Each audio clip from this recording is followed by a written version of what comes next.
So in the last video, I was rudely interrupted by the end of the um, timer since I can only make up to 15-minute videos, and I wasn't paying attention.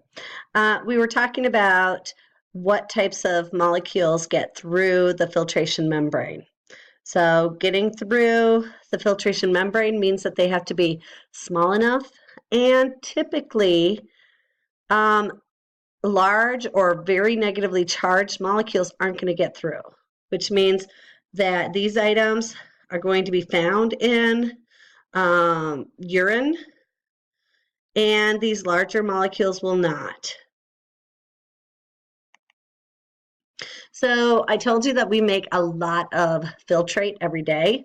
We only have about 4 to 6 liters of fluid, and we make 180 liters approximately of filtrate daily. But the majority of that filtrate is reabsorbed.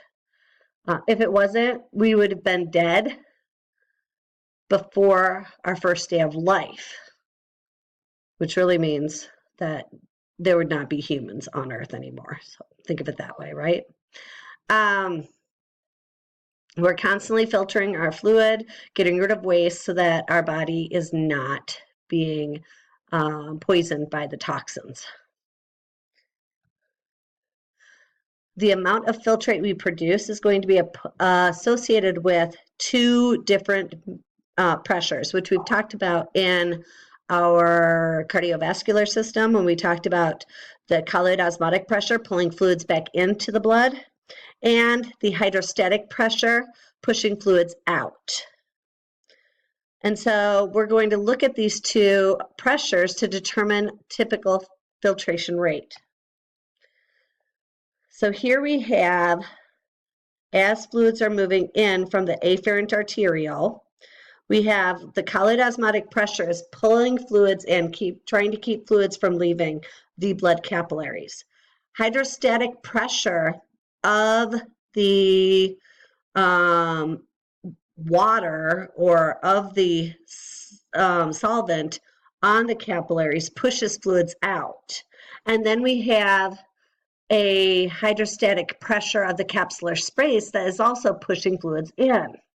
So if we take the opposing pressures, subtract them, we get a net filtration pressure. So if we change any of the numbers here, if our hydrostatic pressure goes down, if our colloid osmotic pressure goes down, or the capsular hydrostatic pressure goes down, it's going to change our net filtration pressure. So here I've just changed my hydrostatic pressure down, and that causes our net filtration pressure to drop. All right, I'm sorry, to drop. I increased it. I didn't put it down. I thought it was at 80 for some reason. So it increased. I was wondering about that. And now we're going to decrease it. So we drop it down, and now our net filtration pressure goes down. If our net filtration pressure increases, we make more filtrate. If it goes down, we make less filtrate. So what is regulating our filtration pressures? Well, we have intrinsic mechanisms within the kidneys, and then we have extrinsic mechanisms. So intrinsic mechanisms are things within the kidneys themselves that are going to help in controlling, like the juxtaglomerular apparatus helps to control pressure. Extrinsic mechanisms are going to be more long-term mechanisms of control, at least the one of them it will be. So intrinsic mechanisms, we have tubular feedback mechanism and the myogenic mechanism. So here's your myogenic mechanism. This is the most common mechanism that is intrinsic. If we have a decrease in blood pressure, afferent arterioles bringing blood in to be filtered decreases. That causes the stretch or the pressure on the smooth muscles of the afferent arteriole to not have as much pressure because there's not as much fluid moving through. And so more blood is going to flow into the glomerulus.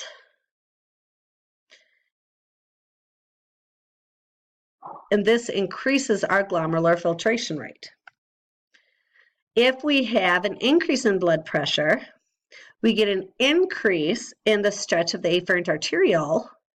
This is going to cause smooth muscles in the afferent arteriole to contract, decreasing the amount of fluid moving into the glomerulus, decreasing the glomerular filtration rate. The tubuloglomerular apparatus then is a backup, kind of works with the myogenic mechanism.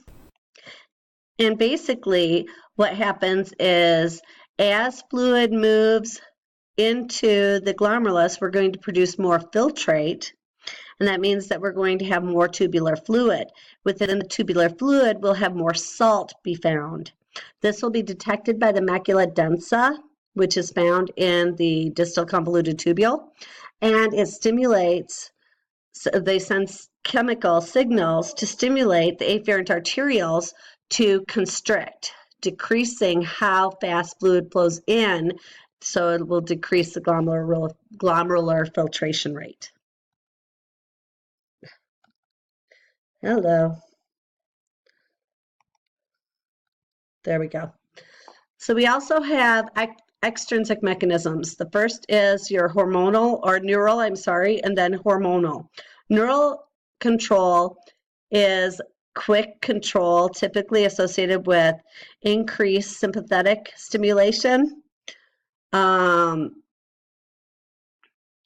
so if anything causes our sympathetic system to come into play, so some major stressor, maybe we're exercising or we're driving down the road and we almost hit a car, we enter that sympathetic system, and that's going to alter our filtration rate, because fluid is going to be, or our blood is going to move away from the kidneys, because our kidneys are not needed in those sympathetic times, and it's going to go to those areas of our body that can help us through that stressful stimulus, like our muscles, skeletal muscles, our nervous system, our respiratory system, and cardiovascular systems. And then we have increase in blood pressure and decrease in blood pressure associated with hormones.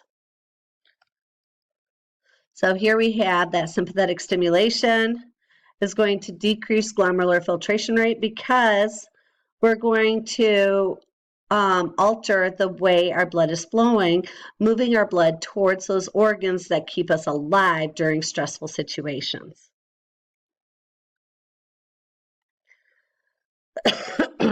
And in our sympathetic system, we're also going to have hormones be released. So the juxtaglomerular apparatus is going to produce renin, and renin is going to move into the blood, and it will interact with angiotensinogen, converting it to angiotensin 1. Angiotensinogen is produced by the liver. Then angiotensin 1 moves through pulmonary circulation or into pulmonary circulation, and angiotensin converting enzyme found within the cells of the lungs releases or is released and converts angiotensin 1 to angiotensin 2. Sympathetic stimulation is also going to cause myofilaments within the juxtaglomerular apparatus to contract, causing the arterioles, afferent and efferent arterioles, to constrict, slowing down flow. And this also will decrease the filtration membrane size, so surface area. And all of this is going to decrease glomerular filtration rate. And then we have atrial natriuretic peptide, which is released in response to high blood pressure.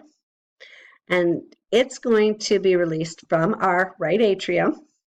And what it does is it moves into the blood, and it inhibits renin release, which will then stop the production of angiotensin II. It causes mesangial cells to relax, so the afferent and efferent arterioles dilate, which allows more fluid to be able to move to the filtrate, or to be filtered, which will increase urine production and decrease blood pressure.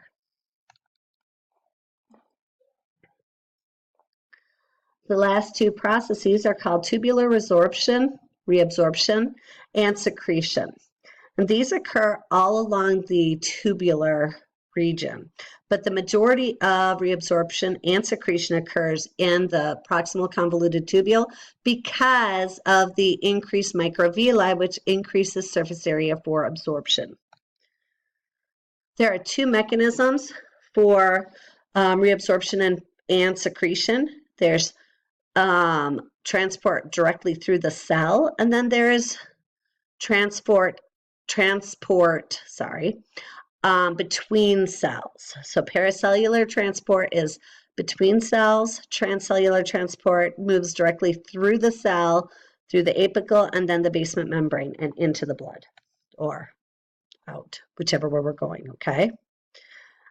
Transport proteins are embedded within our renal tubule, and this is going to allow materials to move back and forth easier, especially things that can't go directly across the plasma membrane. So think about the charged molecules or large molecules that wouldn't normally be able to flow through.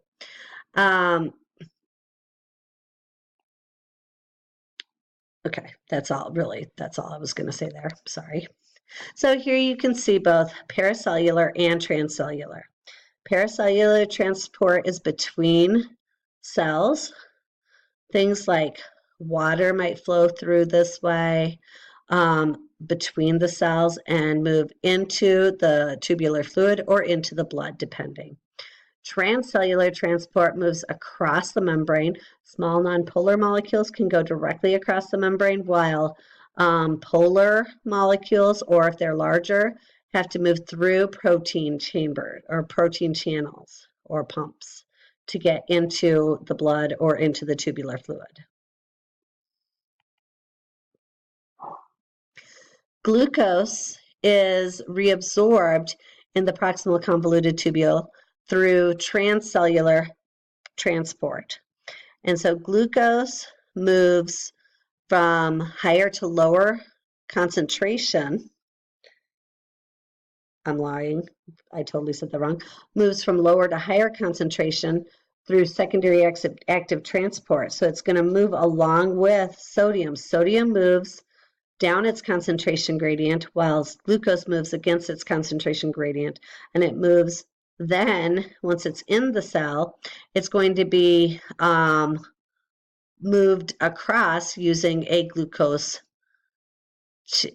channel protein, or a glucose carrier protein, that's what I want to say, okay, into the blood.